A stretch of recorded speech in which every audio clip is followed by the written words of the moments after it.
నమస్తే రమగారు. నమస్తే జయ. రమగారు, ఒక విషయం అండి.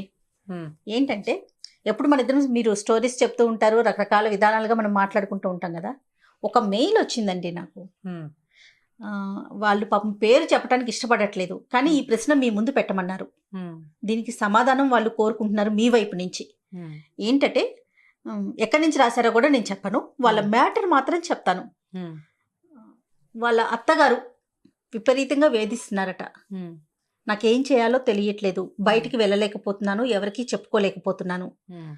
ఇలా వేధించే అత్తలకి ఏం చేయాలి, ఎలాగూ దీనికి ఏమన్నా పరిష్కారం సూచించండి, ఒకసారి రమ్మగారికి ముందు ఈ ప్రశ్న ఉంచండి అనేసి పర్సనల్గా మెయిల్ పెట్టారు. డీటెయిల్స్ అయితే ఉన్నాయి, కానీ ఎట్టి పరిస్థితుల్లో వాళ్ళ పర్సనల్ కదా అది. రమ్మగారు, డామినేటింగ్ అత్తగారులు అంతే కదా? అవునండి. డామినేటింగ్ అత్తగారులు లోకంలో చాలామందే ఉంటారు. డామినేటింగ్గా ఉండే మనస్తత్వం ఉన్నవాళ్ళు అత్తగారులైనా కోడళ్ళైనా డామినేట్ చేస్తూనే ఉంటారు. వాళ్ళ పద్ధతి అంతే అది. ఇప్పుడు ఆవిడ డామినేటింగ్గా ఉంటుంది, ఆవిడ పద్ధతి ప్రకారమే ఇల్లు నడవాల్సి ఉంటుంది. దానికి ఆవిడ భర్త కుమారుడు ఇద్దరు ఒప్పుకుంటేనే ఈ డామినేషన్ నడుస్తుంది. అంటే ఈ అమ్మాయి మామగారు ప్లస్ ఈ అమ్మాయి హస్బెండ్ అంతే. ఇప్పుడు నేనేదో అరుస్తాను, అవతల వాడు వింటే కదా, అవతల వాళ్ళు వింటేనే. ఇప్పుడు కోడళ్ళు లొంగి ఉండటం వేరే కదా. ఆ ఇంట్లో ఉన్న మగవాళ్ళిద్దరూ ఈ డామినేటింగ్ లేడీ తాలూకు డామినేషన్ని ఒప్పుకుంటూ ఉంటే సాగుతుంది.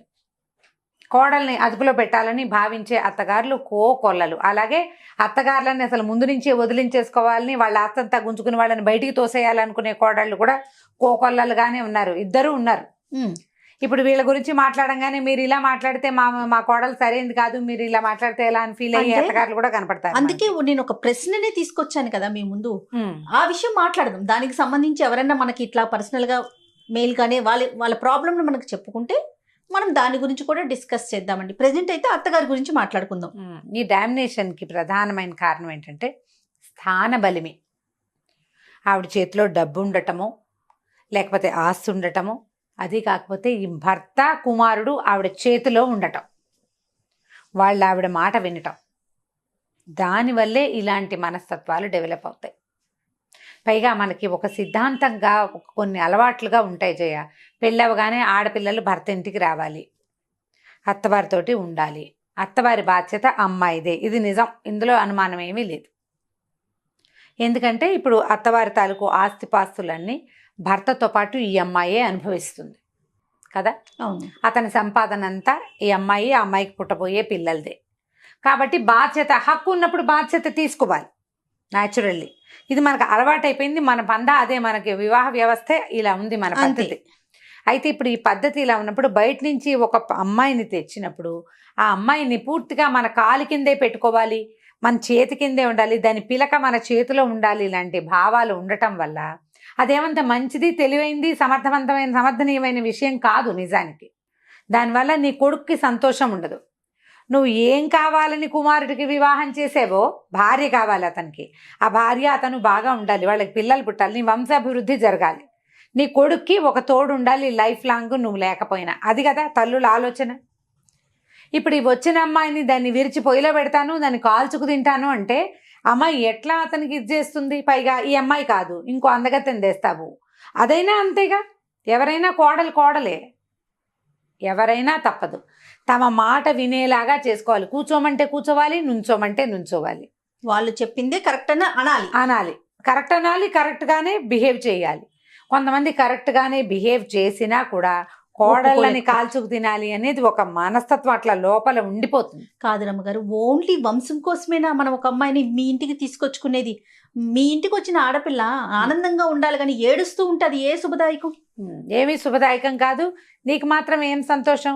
పైగా ఒక్కొక్కళ్ళు ఏంటంటే కొడుకుల్నే సమర్థించే తల్లులు. వాడు ఏం చేసినా, వాడు తాగేస్తున్నాడు అనుకో, తాగితే తాగేట్లే, నువ్వు కిందకు వచ్చి ఉండు, నువ్వు విడిగా ఉండు, పోని వాడితో ఉండబోక అనేవాళ్ళు. కొడితే కొట్టాడులే, తాగినప్పుడే కొట్టాడు, తాకపోతే కొట్టాడు, బాగా చూసుకుంటాడు కదా అనేవాళ్ళు. వాడు తాగినప్పుడు వాడికి ఎదురుకుండా నువ్వు వెళ్ళబోక, వాడు పోట్లాడితే నువ్వు కిందకు వచ్చేసే, నువ్వు పక్క వచ్చేసే, నువ్వు వెనక్కి వచ్చేసే, నువ్వు దాక్కో సమర్థిస్తారు. కొడుకుని సమర్థించేవాళ్ళు. వీళ్ళింట్లో ఏ సిచ్యువేషన్, ఏ పండగ వచ్చినా మీ పుట్టింటి వాళ్ళు పెట్టాల్సిన అడుగు పట్టుకురా అని. అది ఆస్తి, పుట్టింటి ఆస్తి పట్టుకురా, లేదా తమకు ఇంకా డబ్బులు కావాలి. పెళ్లి చేసుకునేటప్పుడే అవన్నీ ఆలోచించుకుని చేసుకోవాలి. మొదటిది అసలు వరకట్నం దురాచారం, పైగా చట్టరీత్యా నేరం.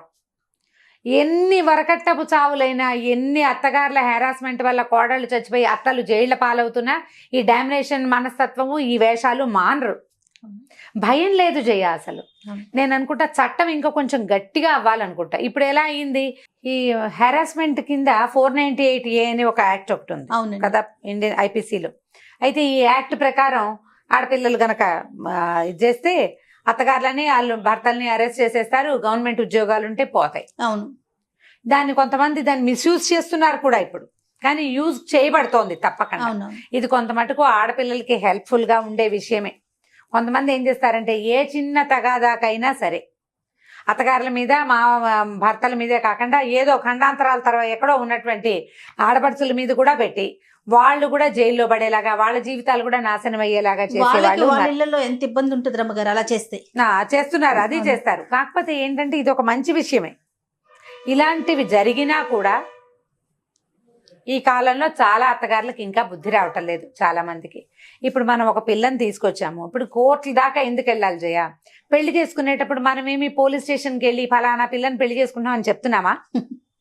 లేదా ఫలానా ఆవిడకి మా అమ్మాయికి అబ్బాయికి మా అమ్మాయిని ఇస్తున్నామండి, రేపొద్దున మా పిల్లకి ఏదైనా జరిగితే మీరు చూడండి అని ఈ అమ్మాయి తాలూకు వాళ్ళు ఎవరైనా వెళ్తారా? వెళ్ళరు. మనం మధ్యవర్తులతోటి మర్యాదగా, ముద్దుగా, ముచ్చటగా, చక్కగా సొగసుగా మాట్లాడుకుని పెళ్లిళ్ళు చేసుకుంటాం. అదే సొగసుగా కాపురాలు ఎందుకు చేసుకోకూడదు? నువ్వు ఓ పిల్లని చూసావు, మనం ఒక పిల్లని చూసుకున్నాము పెళ్లికి. ఈ పిల్లని చూసుకున్నప్పుడు ఏం చేస్తాం? వాళ్ళ ఆస్తి స్వాస్తి, వాళ్ళ ఫైనాన్షియల్ కెపాసిటీ అన్నీ మనకు తెలుసు. నువ్వు 4 కనుక్కునే చేసుకుంటావు. వాళ్ళు చెయ్యలేని డబ్బుని నువ్వు లాగాలని ఎందుకు అనుకోవాలి? పైగా నీ పద్ధతులు కోడలికి లేవని ఎందుకనాలి? నీ పెంపకం, నీ తీరు వేరు. నీకు దగ్గర డబ్బులు ఉన్నాయి. ఆ అమ్మాయి కొంచెం సాదాసీదా కుటుంబం నుంచి వచ్చి ఉండొచ్చు, లేదా నీకు డబ్బులు లేవు, ఆ అమ్మాయి పెద్ద కుటుంబం నుంచి వచ్చి ఉండొచ్చు. నీకు తెలిసే చేసుకుంటావు. తర్వాత ఏ విషయం మీద ఆ అమ్మాయిని హెరాస్ చేస్తావు? నువ్వు అన్ని కనుక్కున్నావు కదా ముందు. డబ్బులు విషయం అయితే రమ్మగారు, డబ్బులు లేకపోతే పలానాది ఇవ్వలేదు, పలానా వస్తువు కావాలి, పలానా బంగారం కావాలి, ఒక క్లారిటీ ఉంది. కొంతమంది ఉంటారు చూడండి, ఏదో ఒకటి సాధించాలి. మన ఇంటికి వచ్చిన మనిషిని ఏదో ఒకటి అనాలి. కనీసం ఆ అమ్మాయి నన్ను ఇట్లా అంటున్నారు, ఇట్లా చేస్తున్నారని చెప్పుకోలేనంతగా కూడా హింసిస్తూ ఉంటారు మాటలతో, సూటిపోటి మాటలు అంటారు. భర్త ఉన్నప్పుడు ఒక రకంగా, లేనప్పుడు మరో రకంగా బిహేవ్ చేస్తారు. ఇలాంటివి కూడా ఎక్కువ ఉంటాయి ఆడవాళ్ళ దగ్గర. ఏంటంటే ఆ భర్త ఉన్నప్పుడేమో తను చాలా ముద్దుగా బాగా చూస్తున్నట్టుగా, కొడుకున్నప్పుడు మా అమ్మ బాగా చూసుకుంటోంది అనుకుంటాడు కొడుకు అబ్సెన్స్ లో ఈవిడ పనులు చేయరు, పని చేసి పెట్టరు, హెల్ప్ చేయరు. మీ అమ్మ ఇట్లా, మీ నాన్న ఇట్లా అంటారు, నీకు బుద్ధి లేదంటారు, ఏదో ఒకటి అంటారు. ఈ అమ్మాయి చెప్పినా భర్త నమ్మడు. ఈ అమ్మాయి మానసికంగా కృంగిపోతా ఉంటుంది. మానసికంగా కుంగిపోతుంది. ఆమె మనసు గెలుచుకోలేదు, ఈ భర్తకి నిజం చెప్పలేదు, చెప్పినా అతను నమ్మడు. ఉంటారండి అలాంటి వాళ్ళు కూడా. ఇప్పుడు ఇలాంటి వాళ్ళు ఉంటారు. దీనివల్ల మనం ఏం సాధిస్తున్నామని ఈ అత్తగారు పోస్ట్ లో ఉన్న వాళ్ళు ఆలోచించుకోవాలి. ముందు ఒక పిల్లాడికి పెళ్లి చేసేటప్పుడు మనం ఈ పెళ్లి వల్ల ఏం చేయదలుచుకున్నాం అని పిల్లాడు పెళ్లి చేసుకునే కుర్రవాడు ఆలోచించుకోవాలి. ఈ పెళ్లితోటి ఏమిటని పెళ్లి చేసే అమ్మ నాన్న కూడా ఆలోచించుకోవాలి. దాని ప్రకారం యాక్ట్ చేస్తే అమ్మ ఈ 498A లాంటివి మీ మీదకి ప్రయోగించబడకుండా ఉండాలి అంటే మీరు కొంచెం జాగ్రత్తగా ఉండాలి. ఇప్పుడు ఇది ఈ యాక్ట్ పేరు చెప్పి జనాన్ని భయపెట్టడం కాదు మన ఉద్దేశం. అవునవును, ఇలాంటివి వచ్చే అవకాశాలు ఉన్నాయి. మనం అసలు పెళ్లి చేసేటప్పుడు ఎందుకు చేస్తున్నాము, ఏమిటి, ఈ అమ్మాయికి ఎంత ఉంది, దానికి ఎంత వచ్చు. ఈ రోజుల్లో ఆడపిల్లలు చదువుకుంటున్నారు, వాళ్ళకి ఇళ్లలో ఉండే అత్తగారులకు వచ్చినట్టుగా అన్ని రకాల పనులు రాకపోవచ్చు. చదువుకుని ఉద్యోగం చేస్తారు, ఏదో ఇంటికి అవసరమైన పనులు మాత్రం చేసుకోగలుగుతారు. ఆ చేసుకోగలిగిన వాళ్ళని అంత మాత్రమైనా చేసుకొనిచ్చి ఆ రకంగా కనుక ముందుకు తీసుకెళ్తే ఈ అత్తగారి డామినేషన్ హడావిడి లేకుండా ఉంటుంది. తగ్గించుకోవాలి ముందు. పైగా డామినేట్ చేసి నువ్వు సాధించేదేంటి? నువ్వేం చేయగలవు? అమ్మాయిని ఏదో సాధిస్తావు, మా కోడలు లైన్లో పెట్టానని ఎవరికో చెప్తావు 4-5 అంతేనా? అంతేగా. దానివల్ల నీకు వచ్చే కిరీటం ఏమిటి? False prestige. రేపొద్దున ఏదైనా తేడా వచ్చిందంటే నీ చుట్టుపక్కల నలుగురు కానీ, నీ చుట్టాలు కానీ నీకు అన్నం పెట్టరు, నీళ్ళు పోయరు, నేను హాస్పిటల్కి తీసుకెళ్ళరు, నువ్వు మూల పడితే నీకు మంచినీళ్ళు కూడా ఇవ్వరు. నీకు అవన్నీ చేయవలసింది ఎవరు? నీ ఇంట్లోనే నీ కొడుకు భార్య అయినటువంటి అమ్మాయి. సొంతంగా చేసినా చేయకపోయినా ఎంతో కొంత నిన్ను సపోర్ట్ చేయాల్సింది ఈ అమ్మాయే. అంతే. నువ్వు అమ్మాయితో సాయిదా ఫాయిదాగా ఉంటే నీ తర్వాత రోజులు నీకు సపోర్ట్ కాదు చేస్తుంది. రమ్మగారు, మరి ఆ టైప్ ఆఫ్ మైండ్ సెట్ ఉన్న వాళ్ళని ఎట్లా అండి, ఎట్లా మార్పు తీసుకురావాలి, వాళ్ళ వైపు నుంచి ఎట్లా మార్చాలంటారు? భర్తల ద్వారానే కుదురుతుంది జయ. ఇది మగవాళ్ళకి చెప్పాల్సిందే. మగవాళ్ళు అర్థం చేసుకోవాలి దీన్ని. మా అమ్మ ఇట్లా బిహేవ్ చేస్తుంది, ఇది కరెక్ట్ కాదు. ఇప్పుడు మగవాడికి కూడా పెళ్ళాన్ని అదుపులో పెట్టాలని ఉందనుకో, కరెక్ట్, బాగుంది, పెళ్ళాన్ని అదుపులో పెట్టాలి. మరి మీ నాన్న ఎందుకు మీ అమ్మని అదుపులో పెట్టలేదు? నువ్వు అది ఆలోచించాలిగా. నీ పెళ్ళాం అదుపులో ఉండాలి, నీకు పెళ్ళాం కాబట్టి. మరి మీ అమ్మ కూడా మీ నాన్నకి పెళ్ళాం, నీకు అమ్మ కానీ నాన్నకి భార్యే కదా, నాన్నకి భార్యేగా. మరి అక్కడ ఎందుకు అదుపులో లేదు ఆవిడ? మీ నాన్నేమో మీ అమ్మ అదుపులో ఉండాలి, నీ పెళ్ళామేమో నీ అదుపులో ఉండాలి. ఏం న్యాయం ఇది? ఆలోచించాలి. ఆలోచించద్దు. మీ అమ్మ నీకమ్మ అయిపోయింది, నీకు రేపొద్దు నీ భార్య కూడా నీ కొడుకు విషయంలో ఇలాగే ఉండొచ్చు. అమ్మ గొప్ప కానీ పెళ్ళామే కదా. మరి పెళ్ళాలు అదుపులో ఉండాలంటే అమ్మ పెళ్ళామే, పెళ్ళామే ఇద్దరు భార్యలే కదా. ఈవిడ అదుపులో ఉండాల్సిందే. మా అమ్మ ఇష్టం, మా అమ్మ మోనార్కు, మా అమ్మకి ఇష్టం లేదు కాబట్టి నువ్వు మీ ఇంటికి వెళ్ళకూడదు, మా అమ్మకి ఇష్టం లేదు కాబట్టి నువ్వు బజార్ రాకూడదు, మా అమ్మకి ఇష్టం లేదు కాబట్టి నువ్వు ఉద్యోగం చేయకూడదు, మా అమ్మకి ఇష్టం లేదు కాబట్టి నువ్వు రెండోసారి పిల్లల్ని కనకూడదు, మా అమ్మకి ఇష్టం లేదు కాబట్టి నువ్వు బతకూడదు. ఎలా? అమ్మకి ఇష్టం లేకపోతే నాన్నతో కూడా మాట్లాడకుండా ఉండొచ్చు, నీ భార్య మాత్రం నీ మాటే వినాలి. అదే, ఇలాంటి కండిషన్స్ కూడా ఉంటాయి. అవి ఉంటాయి. ఇవన్నీ కూడా జయ, నేను ప్రతిసారి ఒక పాయింట్ చెప్తా. అందరికీ కోపం వస్తుంది, నీకు కూడా ఒళ్ళు మండుతుంది. ఇప్పుడు మగవాళ్ళు కీలకం. ఆవిడ డామినేటింగ్గా బిహేవ్ చేయడానికి భర్త ఒప్పుకోవటం, కుమారుడు ఒప్పుకోవటం, ఈ రెండు కారణాలు. నేను సపోర్ట్ చేస్తాను రమ్మగారు, కరెక్ట్, మీ పాయింట్ కరెక్ట్. ఇది ఇప్పుడు వాళ్ళు గనక నువ్వు ఇలా ప్రవర్తించద్దు, ఈ అమ్మాయి వెళ్ళిపోతుంది, ఎట్లా నా పెళ్ళిని నేను బచాయించుకోవాలమ్మా, ఎందుకు ఇట్లా బిహేవ్ చేస్తావు, అసలు ఎక్కడ తప్పు జరుగుతుందని మాట్లాడాలంటాను. పెళ్ళిళ్ళు చేసే ముందే ఆలోచించుకోవాలి జయ, ఇవన్నీ కూడా కూలంకషంగా.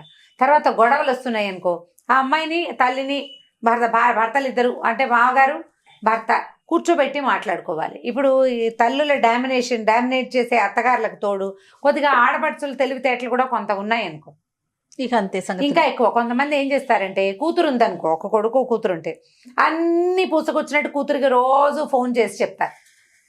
ఆ అమ్మాయి ఏదో బోధిస్తుంది, ఆ అమ్మాయి ఐడియా ప్రకారం తల్లిని వెనకేసుకొస్తారు. న్యాచురల్, అన్నయ్య కాపురం చెడగొట్టాలని ఏం ఉండదు అందరికీ, కానీ తల్లిని వెనకేసుకొస్తారు. నువ్వే కరెక్ట్ అంటారు.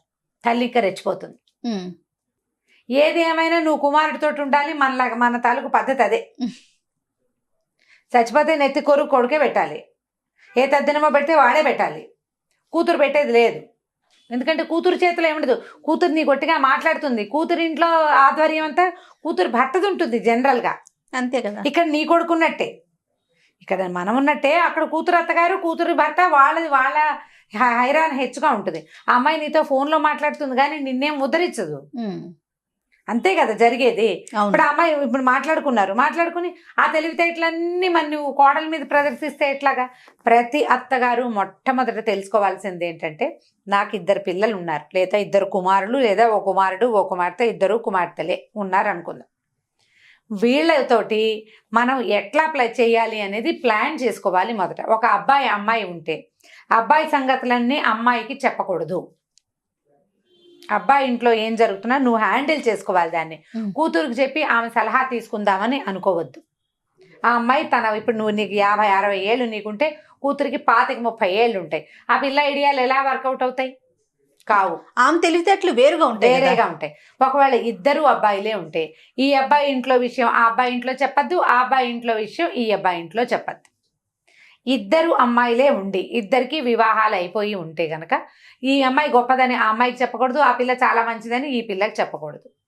ఏ పిల్లని ఆ పిల్లని సెపరేట్గా ఉంచుకుని వాళ్ళిద్దరు కలుసుకున్నప్పుడు వాళ్ళు కలుసుకుంటారు. మీరు జాగ్రత్తగా హ్యాండిల్ చేస్తే ఫ్యూచర్ బాగుంటుందమ్మా. ఇప్పుడు మనం ఏం చేస్తున్నాము, ఈ ఓల్డేజ్ హోమ్స్ ఎక్కువైపోతున్నాయి, పిల్లలు చూడలేదని పిల్లల్ని తెగతిట్టిపోస్తాం. పిల్లలదే కాదు ఆ సమస్య, పిల్లలది కొంత ఉంటే పెద్దవాళ్ళు కూడా ఇలా కాల్చుకు తింటే బాగా సతాయించి, నువ్వు బాగా గట్టిగా ఉన్నన్నాళ్ళు నువ్వు సతాయించి తిట్టిపోసి ఎక్కిరిచ్చి దాన్ని ఏదో ఒకటని డామినేట్ చేసి పని రావట్లేదని తిట్టిపోసి అన్ని రకాలుగా అమ్మాయి ఫ్యామిలీని ఎక్స్ప్లాయిట్ చేస్తే నీకు ఓపిక తగ్గిన నాడు వాళ్ళు నిన్ను వదిలించుకుంటారు. చూడాలనిపించదు కదా.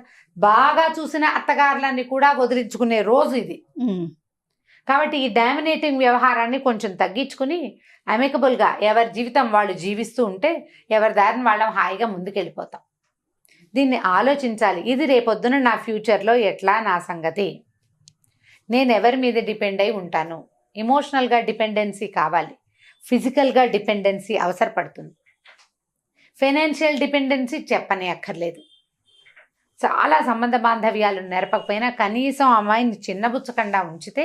అవును, ఇప్పుడు మనం ఈ పాయింట్ మాట్లాడంగానే జనం ఎట్లా రియాక్ట్ అవుతారంటే కొంతమంది అదేంటండి అత్తగారులైనా డామినేట్ చేసేది, మీరు ఇలా ఒకవైపే మాట్లాడారు అని బాధపడతారు. అదే చెప్పాను కదా కోడళ్ళు, అమ్మగారు. డామినేటింగ్ కోడళ్ళని గురించి కూడా దీనికి బ్యాక్ టు బ్యాక్ ఇంకొక వీడియో చేద్దాం. ఇది కూడా యాక్చువల్గా అందరికీ తెలిసిన విషయమే.